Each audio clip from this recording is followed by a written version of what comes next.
Guys, all I'm saying is that Shedeur Sanders made the Pro Bowl and he won slightly more games than Mahomes at the end of the year. And you look at some of these irrelevant stats, they don't matter. Personally, I consider Shedeur to make this team way more than I did Patrick Mahomes. Welcome back to No Huddle, and welcome to my official team of the year. Now that the NFL season is over, it is time for me to declare the best players of the NFL this entire season, laying out some ground rules so I don't have any guys in the future telling me in the comments what I did wrong and all that. My criteria for this list: I'm going to be picking 11 players on offense and defense, and then a couple of special teamers and a coach to make the best possible team of the entire 2025 NFL season. This team does have to make sense. I am not going to be making any mental gymnastics to try and make players out of position fit. I'm just not going to do that. I'm going to go by their natural positions. Projection is illegal here. I am not going to look at anything of what they did in 2024 or looking ahead to 2026. I am only looking at what they did in the 2025 season. While the playoffs, I think I will take them into account to an extent. It is not required. There will be some guys on this team that didn't make the playoffs, some obvious selections later on. And then one final thing, my basic criteria for these guys are obviously the stats, the eye test, and then some achievements there. I'm not just going to be box score watching. Obviously, there were some guys that had decent stats but didn't make this list. So without further ado, let's just get started. So the first side of the ball that I wanted to tackle was the offense, and the most obvious position to tackle first is the quarterback, which, as good as these four guys are, they obviously weren't even close to making this list. The obvious competition was between Drake May and Matthew Stafford, the two top candidates for MVP. And my selection, in my opinion, is Matthew Stafford. Look, people may clown on me because Drake May did make the Super Bowl and all that, but in the regular season only, Matthew Stafford was easily the best quarterback in the league, having an output that was similar to like that of a prime Aaron Rodgers. And it's not like he was that terrible in the postseason. He showed out against what was a really good Seattle defense, and then in the other games, he was all right, really not that bad. He ended up leading game-winning drives. I just think that week in and week out, he was the best quarterback of the entire season, carving up defenses week in and week out, like I previously said. Moving on to the running back positions, I think for me, it's kind of an obvious choice. As good as a lot of these guys are, I'm going with Bijan Robinson.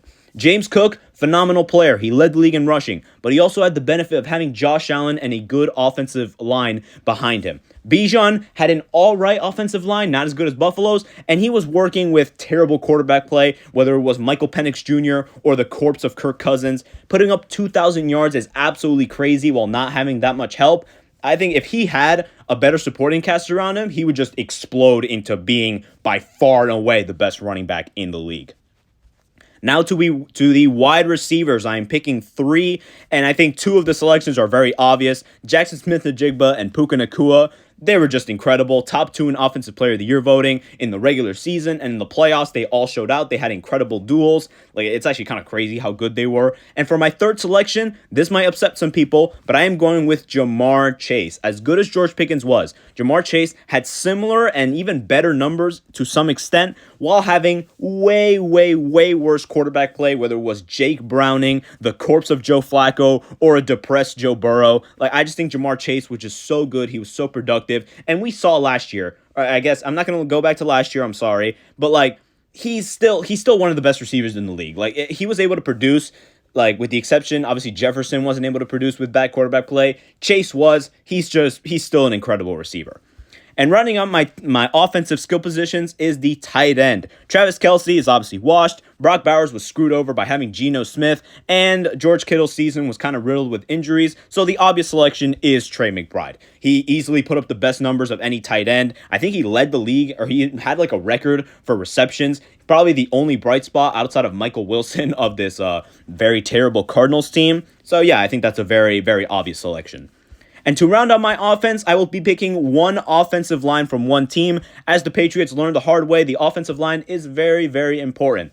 So it's very important that we get this right. And I am picking the Denver Broncos offensive line, led by first-team All-Pro Garrett Bowles. Just an absolutely insane unit. They protected Bo Nix really, really well. I think it was one of the reasons why he actually played well this season. The run blocking is a little bit to be desired, but I think if they get a competent running back, we can really see that this offensive line is probably the best unit in football. And yeah, that rounds out my offense. You can pause the video to see exactly what players I chose. This offense is absolutely scary. They would probably put up like 40 points per game. This sends chills down the spines of all the defenses. And speaking of defense, it's now time for me to channel my inner Jesse Minter and pick my entire defensive lineup. This looks kind of unconventional, but this is kind of the lineup I wanted to go for on the defensive side. So let's just get started. First off, it's time to pick our pass rush, the 4 guys that will be chasing the quarterback all night long. And to the surprise of absolutely negative people, Myles Garrett is obviously my first selection. He broke the sack record. I'm not even going to say anything else. Like, it's obvious that Myles Garrett is going to be on this team.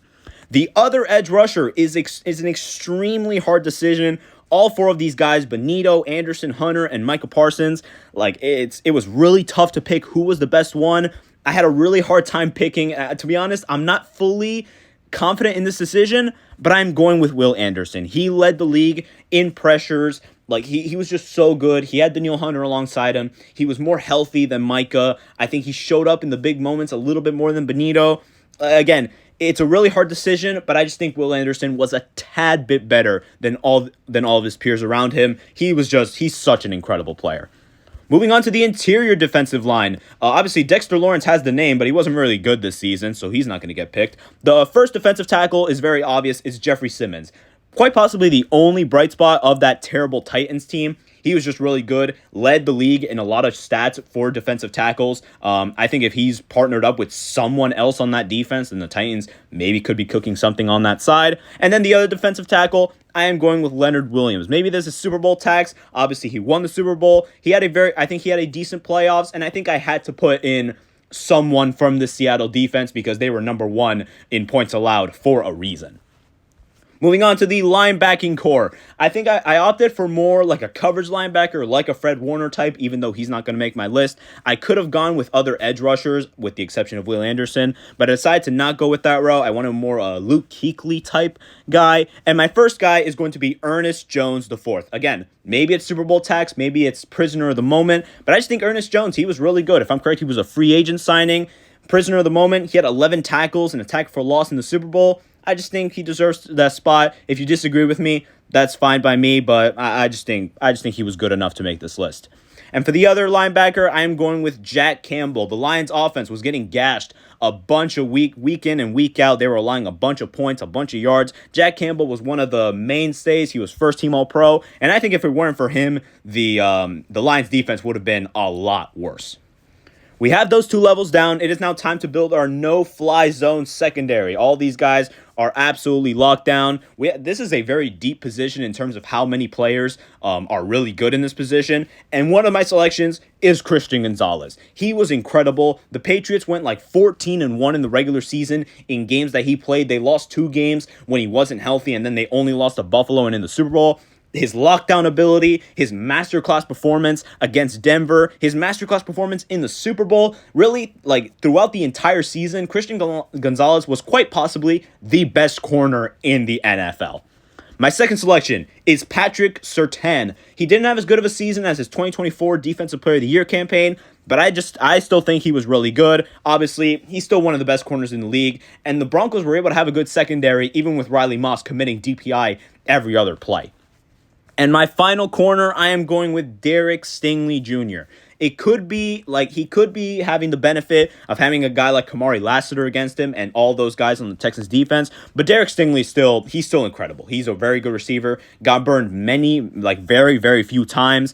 And overall, he's still, again, similar to Surtain, he's still one of the best corners in the league. And I think he slightly edges out Quinyon Mitchell for who was the better corner. Now that I think about it, with all these selections, it's actually kind of crazy how good this Texans defense was and just how bad CJ Stroud was. It's so embarrassing. And finally, the final position on the defense is the safeties. Who is going to channel in their inner Ed Reed? Well, the guy that's kind of the closest to Ed Reed is his fellow Baltimore Raven, Kyle Hamilton. This Ravens defense was extremely poor for a majority of the season, but Kyle Hamilton was one of the biggest reasons why they weren't letting up 50 points in every single game. Such a versatile player, maybe the best safety in the league. He was insanely good. I think with Jesse Minter now in his coaching staff, he might be defensive player of the year. He might be my early pick for next season because I am really excited what he's going to do. But for now, just for this season, I still think he was one of the best safeties in the league. And my final pick is Kevin Byard. For me, I want a guy who can create turnovers. I want one of those playmakers. I really like guys who can get interceptions. And it's not like Kevin Byard was all that bad outside of his interceptions. I just think that when you have a defense, you still want to create turnovers outside of just not allowing points and yards. And I think Kevin Byard just gives us that one little extra level of playmaking to round out this already terrifying defense. And this is the entire unit. This is putting chills in the spines of all of the offenses. Jesus Christ, I would not want to face all these guys. The Seattle Seahawks had the number one defense, and this defense would probably do even better. And yeah, this is my entire team, my offense and my defense. You could probably call this team the freaking Avengers because this lineup is absolutely stacked. But wait. Hold on, we are not done because if we finished here, we would be no better than the Green Bay Packers. We have to pick the special teams unit, still a very important part of our football team. Our kicker, my kicker selection is Jason Myers. He quietly had the most points in a season in NFL history, surpassing LT in 2006. He literally won a game by himself against the Colts in which he kicked 6 field goals. And then again, maybe prisoner of the moment, he had a masterclass in the Super Bowl kicking 5 field goals. He was very instrumental to that team. I know Cam Little, he broke records. He might make this list next year, but for now, I think Jason Myers was the best kicker in the league. My special teams returner is Rashid Shaheed. Maybe I'm robbing DK from the Titans or Marcus Jones from the Patriots. I just think Rashid Shaheed was instrumental when they needed a return from him. They got it, whether it was against the Rams or against the San Francisco 49ers in the playoffs. I just think that he was a very key returner, and honestly, he might win the award for like the best trade acquisition at the deadline because I don't think they win the Super Bowl without him, to be honest.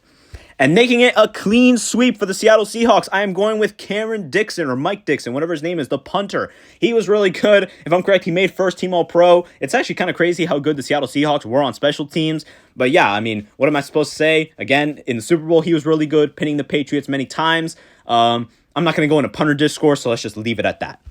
And yeah, that is my team. I guess if I had to pick a coach, I would go with Mike Macdonald as well. This team is absolutely stacked. Like, this is crazy. You have good protection, good defense, good receivers. This team would legit go like 20-0. And actually, no, they would probably lose to like the Jets or something like that. But yeah, we created an absolute monster of a team. And that is it. Like, it's all these players were phenomenal. There were a lot of players that were phenomenal, but I just think that those guys, those 25 or so players, were the biggest standout players of the 2025 season.